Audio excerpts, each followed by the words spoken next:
Karl Marx உலகின் வரையறுக்கப்பட்ட எல்லைகளை கடந்து தேசிய மொழி இனம் என எல்லாவற்றுக்கும் அப்பால் உலகில் உள்ள ஒடுக்கப்பட்ட மனிதர்களுக்காக சிந்தித்த மாமனிதன் வர்க்க முரண்பாடுகளை அழித்தொழிக்காமல் இங்கு எந்த மக்களின் விடுதலையும் சாத்தியம் இல்லை என மனிதகுலத்தை மேம்படுத்த தன் வாழ்நாள் தந்த 19ஆம் நூற்றாண்டின் தலைசிறந்த அறிஞர் சிந்தனையாளர். கடந்த 1000 ஆண்டுகளில் தோன்றிய தலைசிறந்த சிந்தனையாளர்களுள் ஒருவர். உலகத் தொழிலாளர்களின் ஒற்றுமையை ஓங்கி ஒலித்த குரல். பொருளாதார மாமேதை. காலம் கடந்தும் அரசியல் தளங்களில் உச்சரிக்கும் பெயர்.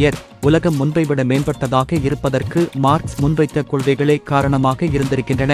உலகின் வரலாற்றுப் பக்கங்களை திரும்பி பார்த்தால் அது உயிர்ப்புடன் இருக்க தூண்டுகோலாக இருப்பது புரட்சிகள் மட்டுமே. கார்ல் மார்க்சின் கோட்பாடுகள் அரசியல் மற்றும் பொருளாதாரத்தில் செல்வாக்கு செலுத்தியது மட்டுமல்லாமல் சமூகங்களை வடிவமைத்து உலகம் முழுவதும் புரட்சிகளை தூண்டியது.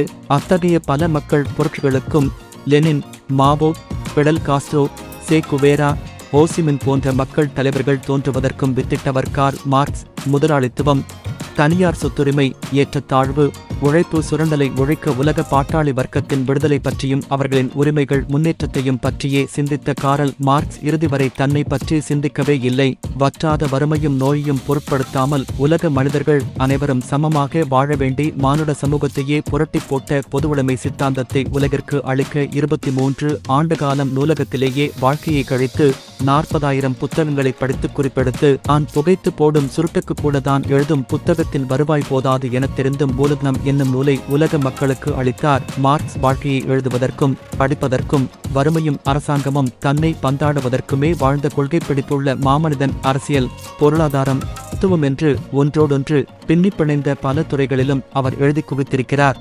அரசியலின் பெயராலும் பொருளாதாரத்தின் பெயராலும் சமயத்தின் பெயராலும் நீதியின் பெயராலும் சுரண்டலுக்கு உள்ளாகும் பாட்டாளி வர்க்கத்துக்கு இன்று சமூக பாதுகாப்பு, ஓய்வூதியம், சம்பளத்துடன் கூடிய விடுமுறை, தொழிற்சங்கம் அமைத்து தொழிலாளர் உரிமைகளை பெறக்கூடிய வாய்ப்பு போன்றவை உலகத் தொழிலாளர்களுக்கு இன்றைக்கு பரவலாகி இருப்பதற்கு மார்க்சும் ஒரு காரணம். உலகின் மாபெரும் சிந்தனையாளர்களில் எப்போதும் கார்ல் மார்க்ஸ்க்கு ஒரு முக்கிய இடமுண்டு.